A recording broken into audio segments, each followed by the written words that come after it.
आजच्या या बैठकीमध्ये पेटा या तथाकथित प्राणीमित्र संघटनेनं कशा पद्धतीनं बनाव करून या हत्ती हे सर्वच हत्ती हे वनताराकडे जावे त्यासाठी प्रयत्न केलं ते आम्ही कागदोपत्रांशी या बैठकीमध्ये दाखवून दिलं। जर माधुरी हत्ती ही फिजिकली फिट आहे असे वेगवेगळे 8 रिपोर्ट असताना मग ती नेमकी 48 तास प्रवास केल्यानंतर तिथं पोहोचल्यावर अनफिट कशी झाली, तिला मल्टिपल फ्रॅक्चर कसं झालं, संधिवात कसा आला, या प्रश्नाचं उत्तर वनताराकडून शासनानं घ्यावं अशी मागणी केली। महाराष्ट्र शासनाचे गडचिरोलीतील हत्ती संगोपन केंद्रातले काही हत्ती वनतारामध्ये आहेत। ज्या पद्धतीनं माधुरी हत्ती ही अतिशय फिट आहे ती आता हळूहळू सुधारते अशा प्रकारचे व्हिज्युअल्स वनतारानं प्रकाशित केले। त्या पद्धतीनं आपल्या गडचिरोलीतील गेलेल्या हत्तींची अवस्था काय झाली याची चित्रफित वनतारा का प्रकाशित करत नाही। 2023 साली विट्याचा एक हत्ती वनतारामध्ये गेलेला आहे, त्या हत्तीचे व्हिज्युअल्स का येत नाहीत, त्याची बातमी का बाहेर येत नाही, असे अनेक प्रश्न आम्ही विचारले। एकूणच वनतारा आणि पेटा हे दोन्ही संशयाच्या भोवऱ्यात आहेत।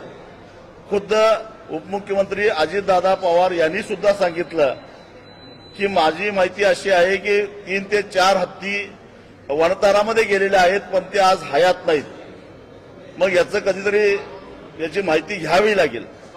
एकूणच काहीतरी खोटानाटा बनाव करून व्यवस्थेला विटीस धरून प्रशासनाला वाकवून न्याय व्यवस्थेची दिशाभूल करून अशा प्रकारचे महाराष्ट्रातले हे जे हत्ती नेले जात आहेत, केवळ महाराष्ट्रातले नाही सीमा भागातल्याही हत्तींच्या मागे ते लागलेले आहेत। यामुळे आमच्या धार्मिक परंपरा, आमच्या सांस्कृतिक परंपरा सगळ्या मोडीत काढायचा उद्योग चालू आहे। त्यामुळे शासन काय करणार आहे हा प्रश्न आम्ही विचारला।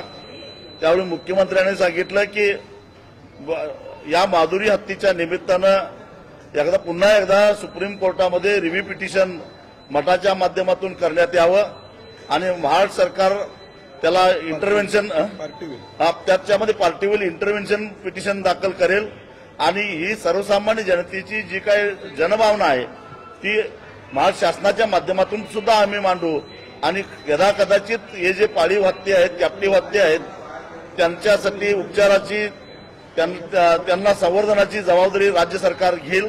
परंतु न्यायप्रविष्ट बाब आहे, आता न्यायालयाकडे पुन्हा मागून राज्य सरकार आणि मठ या निमित्तानं लढून आधीच्या हत्तीचं काय झालं याची चौकशी आपण कोर्टामध्ये करू अशा पद्धतीनं मुख्यमंत्र्यांनी सांगितलेलं आहे।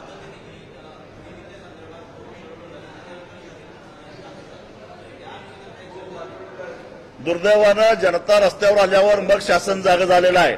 शासन आधी जागं व्हायला पाहिजे होतं, कारण राज्य शासनाचे हत्ती संगोपन केंद्रातले सुदृढ हत्ती आजारी आहेत असा बनाव करून नेलेले आहेत आणि माझी अशी माहिती आहे की त्या हत्तींची तब्येत सुद्धा आता फारशी चांगली नाही आहे। एवढंच नव्हे, त्रिपुरातून आसाममधून सुद्धा मोठ्या प्रमाणामध्ये हत्ती आलेले आहेत आणि तिथल्या प्राणीमित्रांनी रोहित चौधरी नावाच्या एका प्राणीमित्रानं HPCL सुद्धा काही प्रश्न केलेले आहेत की तुम्ही अशा प्रकारचे तुम्ही हत्ती नेले, त्याचं काय झालं। जवळ 3000 किलोमीटरचा प्रवास करून हे हत्ती अगदी नॉर्थ ईस्ट म्हणजे हिमालयाच्या कुशीतून जामनगर सारख्या वाळवंटी प्रदेशामध्ये कसं काय नेऊ शकता आणि त्यावेळी HPC त्याला कशी काय परवानगी देते असे प्रश्न उपस्थित केले आहेत। पण त्या चौधरींच्या प्रश्नाला सुद्धा HPCनं कधीही उत्तर दिलं नाही। HPC हीच मुळात बोगस कमिटी आहे निवृत्त न्यायाधीशाच्या अध्यक्षतेखालची आणि हे सगळे उद्योग करतायत असं आमचं स्पष्ट मत आहे। या निमित्तानं ही सगळी चर्चा झाली पाहिजे। एक तर 5 महिन्याची गरोदर असणारी हत्तींसुद्धा 3000 किलोमीटर प्रवास करून आणण्यात आलेला आहे। म्हणजे खऱ्या अर्थानं प्राण्यांचा छळ हे पेटा करतंय, प्राण्यांचा छळ हे वनतारा करतंय आणि पाळीव हत्ती ज्यांनी श्रद्धेने पाळतात, हत्तीला देव मानतात लोक, त्यांच्यावर विनाकारण आळ घेतला जातो असं आमचं मत आहे।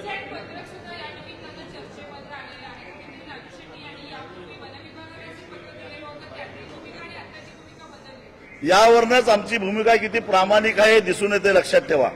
बरं झालं तुम्ही हा प्रश्न विचारला, कारण 2018 साली ज्यावेळी मी ते पत्र लिहिलेलं होतं वन खात्याला, त्यावेळी या हत्ती माधुरी हत्तीची देखभाल करणारा जो माहूत होता त्याला हृदयविकाराचा धक्का बसल्यामुळं त्याला डॉक्टरने आता कामावर यायला मनाई केलेली होती. आणि अशा परिस्थितीमध्ये तज्ज्ञ माणसाच्या देखरेखीशिवाय हत्ती बाळगणं हे हत्तीच्या आरोग्याच्या दृष्टीने घातक आहे.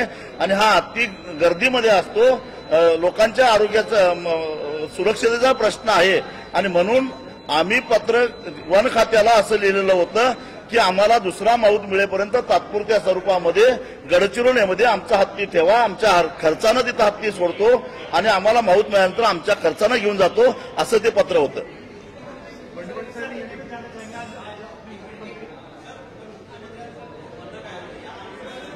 मुख्यमंत्र्यांनी सांगितलं की शासन तुमच्या बाजूने राहील, मठातला सर्वतोपरी मदत करेल असं मुख्यमंत्र्यांनी सांगितलं. आम्ही काही दिवस वाट बघू, परंतु एक सांगतो, आम्ही आता जो काय लढा सुरू केलेला आहे तो अजिबात थांबणार नाही. जोपर्यंत आमचा हत्ती मिळणार नाही तोपर्यंत आम्ही रिलायन्स उद्योग आणि जिओवरचा बहिष्कार आमचा कायम राहणार. उलट त्याची व्याप्ती आम्ही वाढत जाणार आहोत, कारण कर्नाटकातल्या सीमा भागातल्या 3 हत्तीवर आता पेटानं चौकशी केली आहे. हे तिन्ही हत्ती एक लिंगायत समाजाचा आहे, एक जैन समाजाच्या मठाचा आहे आणि एक धनगर समाजाच्या मठाचा आहे. आम्ही ही मोहीम मागे घेणार नाही. मुख्यमंत्र्यांनी न्यायप्रविष्ट बाब आहे म्हणून हात वर केला, परंतु रिव्ह्यू पिटिशन मध्ये सरकार तुमच्या बाजूने राहील असं सांगितलं.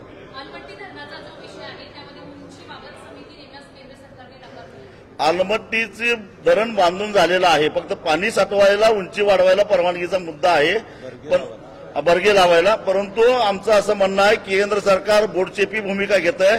केंद्र सरकारनं खडसावून सांगायला पाहिजे, विशेषतः केंद्रीय जल आयोगानं खडसावून सांगितलं पाहिजे की जशी आलमट्टीच्या पाणी साठवण्याची उंची वाढेल तसं पाण्याच्या प्रवाहाचा वेग कमी होईल. पाण्याचा प्रवाहाचा वेग कमी झाला तर डोंगरावरून येणारं पाणी वेगात येईल आणि ते पाणी सगळं पसरून सांगली आणि कोल्हापूर जिल्ह्यामध्ये पसरून महापूर तयार होतो. हे त्याचं साधं कारण आहे आणि त्यामुळे खेळ यांचा होतो, पण जीव सांगली कोल्हापूर जिल्ह्याचा जातो. अगदी केवळ शेतकऱ्यांचा नाही तर सर्वसामान्य माणसाचाही जीव जातो.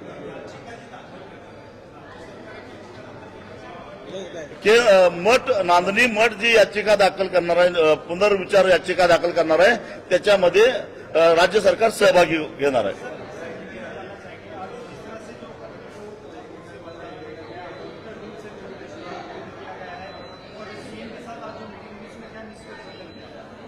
प्रेरणा पेटा इस पानी मित्र संगठन ने अलग अलग झूठे गवाह बनाकर रिपोर्ट्स बनाकर सरकार को न्याय व्यवस्था को गुमराह किया है और इसीलिए न्यायपालिका को इस हाथी को रिहेबिलिटेशन के लिए भेजने के लिए ऑर्डर देना पड़ा।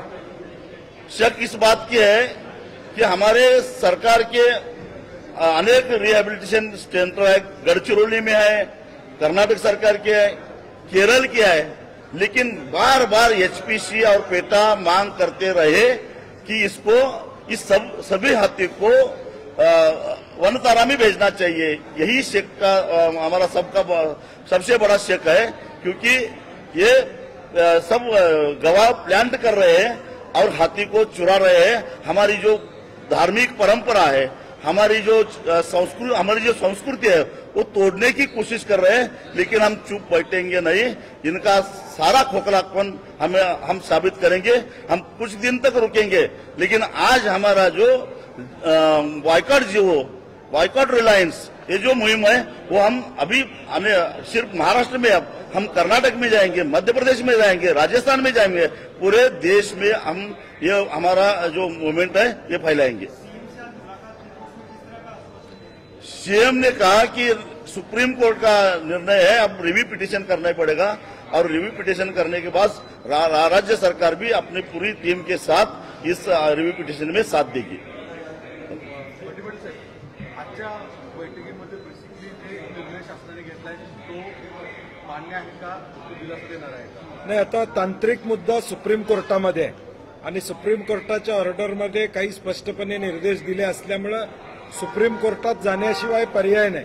एचपीसी पुढे जाऊन तो मार्ग निघणार नाही आणि म्हणून मठसंस्थान हे सुप्रीम कोर्टामध्ये जाईल. सरकार सकारात्मक बाजू तिथं मांडेल असं आम्ही सरकारला विनंती केलेलं आहे. आम्हाला तीच अपेक्षा सरकारकडून आहे, कारण की सरकारच्या वन खात्याचे रिपोर्ट जे आहेत त्या रिपोर्टवरच एचपीसीनं निर्णय घेतला, सुप्रीम कोर्टानं त्याच्यावर शिक्कामोर्तब केला. त्यामुळे या सगळ्या प्रकरणामध्ये गव्हर्नमेंटची भूमिका, सरकारच्या वन खात्याची भूमिका ही अत्यंत महत्वाची असणार. ही भूमिका जर सक्षमपणे सरकारनं मांडली सुप्रीम कोर्टात तरच हा हत्ती मिळायला आम्हाला मदत त्या ठिकाणी होणार आहे.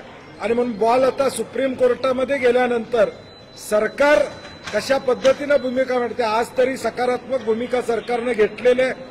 आम्ही त्याचं निश्चितपणे स्वागत करतो आणि लवकरात लवकर हा हत्तीने मठामध्ये मिळावी एवढीच आम्हा सगळ्यांची अपेक्षा असणार. सर, हिंदी में जानना चाहेंगे कि जो फैसला आज लिया है सरकार ने वो आपको मान्य है क्या, और उससे फिर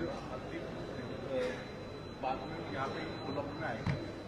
कोल्हापुर और महाराष्ट्र और पूरे देश में जनप्रक्षोभ होने के बाद सरकार जग गई और आज एक बैठक बुलाई जिसमें हमें सबको बुलाया गया. इसमें सरकार ने सकारात्मक स्वरूप में सुप्रीम कोर्ट में इंटरवेंशन जो याचिका जाएगी उसमें वो खुद इंटरवीन करेंगे ऐसा हमें बताया गया है. हम यही चाहते हैं कि ये जो निर्णय हुआ है हाईकोर्ट और सुप्रीम कोर्ट में वो सरकारी रिपोर्ट के ऊपर हुआ है, फॉरेस्ट डिपार्टमेंट के रिपोर्ट के ऊपर ये निर्णय हुआ है. तो हम चाहते हैं कि फॉरेस्ट डिपार्टमेंट आगे जाके ये माधुरी हत्तीनी मठ को मिले, इसके लिए पॉजिटिव अपनी भूमिका सुप्रीम कोर्ट में रखे, यही हमारी सरकार से मांग है. चलो, बघितलेलं नाही आम्ही, त्याच्यावर बोलले मग सांगितले की त्याच्यावर माझं एवढंच उत्तर आहे. माधुरी हत्तीनेचा जसा व्हिडिओ टाकलेला आहे तसा विट्यातून 2023 साली नेलेल्या हत्तीनेचा पण टाकावा. त्याचबरोबर महाराष्ट्र शासनाच्या मालकीचे असणारे गडचिरोलीचे जे हत्ती गेले त्यांचे व्हिडिओ टाकावेत. दूध का दूध, पाणी का पाणी झाल्याशिवाय राहणार नाही.